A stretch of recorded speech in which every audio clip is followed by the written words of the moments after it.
Done done. बस relax. बिलकुल बिलकुल. बस okay. बस okay.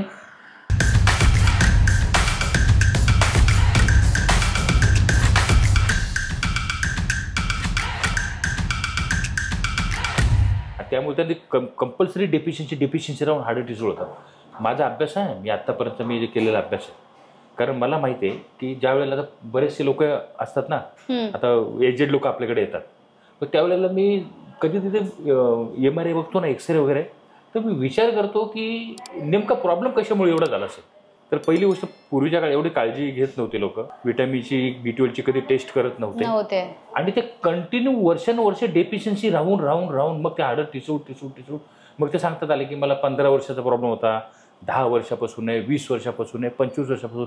तर त्याला एकच तेवढं रिझन आहे की त्यावेळेला या सगळ्या टेस्ट कोणी करत नव्हते, आणि छोटं मोठं दुखलं त्याची काळजी कोणी घेत नव्हतं. चाललंय तसंच काम करत राहणार.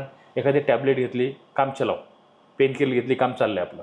पण त्याच्यानंतर त्यावेळेला ती एवढी डेफिशियन्सी होती का जेव्हा ते 50च्या पुढे जेव्हा जातात ना, तर त्यावेळेला त्यांना उठणं पण मुश्किल होतं. बिलकुल हाडांमध्ये ज्यांना इथे कॅल्शियमची कमी असते, हाडं ठिसूळपणा आलेला असतो, मसल विकनेस असतं, मग ते होतं सर उठायला बसायला पण त्रास होतो. हे सगळ्याच गोष्टीचे बॉडीमध्ये कमतरता झालेली असते, आणि मग त्यामुळे ते सगळं मग त्या ऑस्टिओपोरोसिस सारखे प्रॉब्लेम हे होतात. म्हणून आता आपण काळजी, आत्ताचं जनरेशन ती काळजी घेतली पाहिजे की विटॅमिन D, B12. तर आपलं आता गरजेचं काय आहे, ते लोक तरी पुढे थोडं उन्हाविनात काम तरी करायचे. आता आपण ते उन्हात जात नाही, ऊन भेटत, सनलाईट मिळतच नाही. सतत ऑफिस जॉब असेल तर पूर्ण दिवस AC मध्ये, घरी गेलो तर AC मध्ये, आपल्या बॉडीला सवयच पडलेली आहे. त्यामुळे आपल्याला ते तुम्हाला सप्लिमेंट बाहेरून घ्यावंच लागणार आहे विटॅमिन D. आणि ते कंपल्सरी व्यवस्थित चेक केलं, व्यवस्थित घेतलं, थोडी डाएट त्याच्यासोबत फॉलो केली, खाण्यापिण्याचे जे बाहेरचं फास्ट फूड बंद केलं, म्हणजे फर्मेंटेड पण कमी प्रमाणात, एकदम इडली डोसा हे पण कमी करायचं, बेकरीचे प्रोडक्ट कमी करायचे. सांगितलं पूर्ण बंद करायची गरज नाही आपल्याला यंग एजला. पण आपलं कसं असतं की आपल्या मुलांना मुलीने ते थोडंसं फॉलो करणं गरजेचं आहे की बाबा खा, पण महिन्यातून कधीतरी, बाकी तुम्ही ते घेऊ नका. ह्या गोष्टी फार महत्वाच्या आहेत. हे आता काय सांगतो तुला मी, आईला त्रास आहे, त्याच्यानंतर पुढे जसं आपलं वय वाढतं, आपण जर काळजी घेतली नाही तर मग त्याच्याप्रमाणे मग वाताचे आजार वगैरे असे, मग ही कंडिशन होऊ नये. आता काळजी घेतली नक्कीच त्याचा फायदा होतो. ठीक आहे. आता तुझं नाव काय बेटा? तुझं संयुक्ता. तुला काय काय त्रास आहे तुम्हाला सांग. मला इथे बॅक पेन होतं, म्हणजे जरा तरी थोडं तरी असं वजन घेतलं ना, 1 साइडेड बॅक शोल्डर, तरी पण मला बॅक पेन होतच होतं. अच्छा अच्छा अच्छा. ऑफिसला पण म्हणजे दोन्ही साईडला बॅग असतात, पण तरी पण मला असं जास्त वेळ मी नाही कॅरी करू शकत. नाही करू त्यावेळी इकडे इकडे इकडे त्रास होतो ना. काय हे बघ, स्टिप किती झाले बघ, कळलं? हा स्टिफनेस आहे, हा स्पाझम आहे. अप्पर ट्रॅपिजस आहे, ट्रॅपिजस मसल सगळे टाईट झाले, कळलं का? त्यामुळे ते स्टिफनेस जे स्पाझम येतं ना, त्यामुळे तो त्रास होतो आपल्याला, लक्षात. मग त्यामुळे मानेची मुवमेंट पण कधी कधी कमी होते. हे स्टिफ झालं की मानेची मुवमेंट कमी झालं, मग थोडं जास्त मुवमेंट केलं तर पेन होतं इकडे. होतच होतं. ठीक आहे.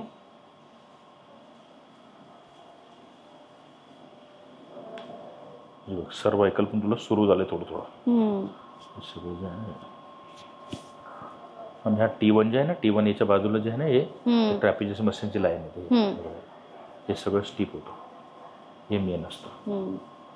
हे ट्रिगर पॉईंट एकदा बनले ना, बऱ्याच लोकांना, पेशंट लोकांना इकडे हे ट्रॅपिजस मध्ये इथे ट्रिगर पॉईंट हे दुखतात, बरोबर. मी प्रेस करतो बघ, असं वाटतं की ते आतमध्ये काहीतरी गाठ वगैरे झालेली आहे, बरोबर. आणि दुसरं काही लोकांना हे पॉईंट, हे दोन्ही जे स्कॅप्युलाच्या पाठीमागे जे पॉईंट आहेत ना, हे ट्रिगर पॉईंट, हे काही काहींचे खूप पेन करतात, बरोबर. हे बघा, मी पकडले. मी बऱ्याच केसेसमध्ये बघतो ना, त्यावेळेला मला ते आढळून आलेलं आहे. एक तर इकडे आणि इकडे या स्कॅप्युलामध्ये कधी इकडे असं पेन येतं, मोस्टली ह्याच भागामध्ये. हेच त्याला निवळ ते कारण आहे, म्हणजे सेटिंग जॉब हातासाठी.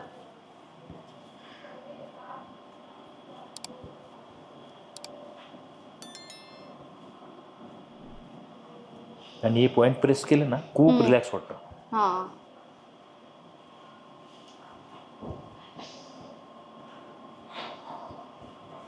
आपण हात घेतो, हे बघ, हे जे आहे ना, हे टाईट आहे, हे सगळं स्टिफनेस होतं. हे हात काय करायचे, दोन्ही आपले असे पकडायचे, असे, हे ना असे, ओके. हे जे ना आपल्याला हे प्रेस, म्हणजे हा भाग आहे ना, हा बरोबर, हा जो आहे ना T6 वगैरे नाही, याला फ्री करतो पहिले, ओके. थोडं मागे सरकायचं, थोडं माझ्याकडे, बस बस.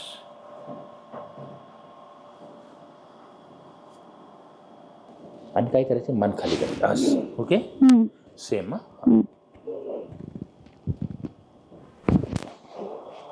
डन. डन. आता पाठीवर झोपायचं. पाठीवर ना? हां सॉरी, पोटावर. घे मोठा श्वास, सोड. घे मोठा श्वास, सोड. बस. आता पुन्हा बसायचं, तुला स्टूलवरती यायचं, तिकडे तोंड कर, बसायचं. डोस बिलकुल free, relax. Done. Same. Okay, असं बेटा, असं. हां एकदम normal. Relax. Done. Okay. Okay. या आता इकडे. हे माझ्या हातावर बीट सोडून दे, माझ्या हातावर. हां बस, मानाशीच ठेवायची. घे श्वास, सोड. बस. श्वास घ्या, सोडा, बिलकुल फ्री. बस. थोडं पाठीमागे. बस, जास्त नाही.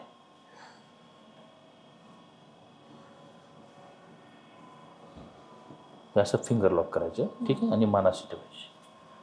Lower leg straight.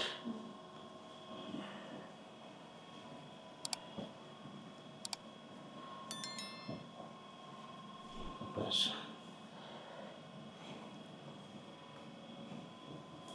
मोठा श्वास घ्या, सोडा, बिलकुल रिलॅक्स, रिलॅक्स, रिलॅक्स. बस. Same happy. फिंगर लॉक करायचे, मानाशी ठेवायची. सेम लोअर लेग स्ट्रेट, असं असं पाय. बस. हां केलं केलं, काय घाबरू नकोस, असं ठेव. शोल्डरकडे बघ बेटा, बिलकुल एकदम नॉर्मल. बॉडी तू पडणार नाही, टेन्शन नाही. Okay okay, relax relax. बस. पायची लेग लेंथ चेक करू. थोडंसं ये पाय ना, थोडंसं शॉर्ट. बस.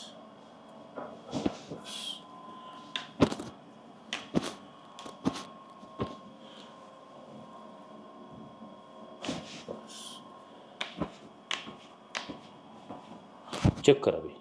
ओके.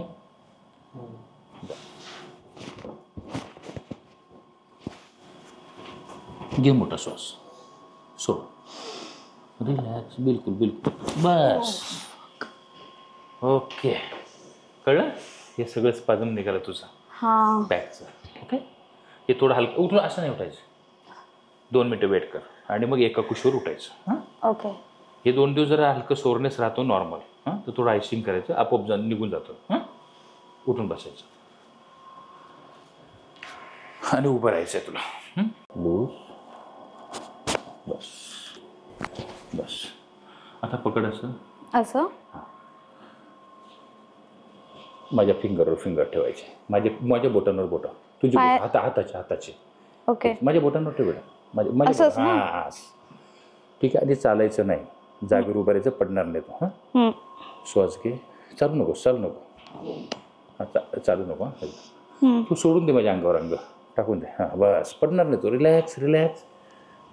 बस. ओके. बस आता इकडे. तुला डी ची डेफिशियन्सी आहे वाटतं. आहे, मी इंजेक्शन घेऊन जाईल. हां बिलकुल. बस बस.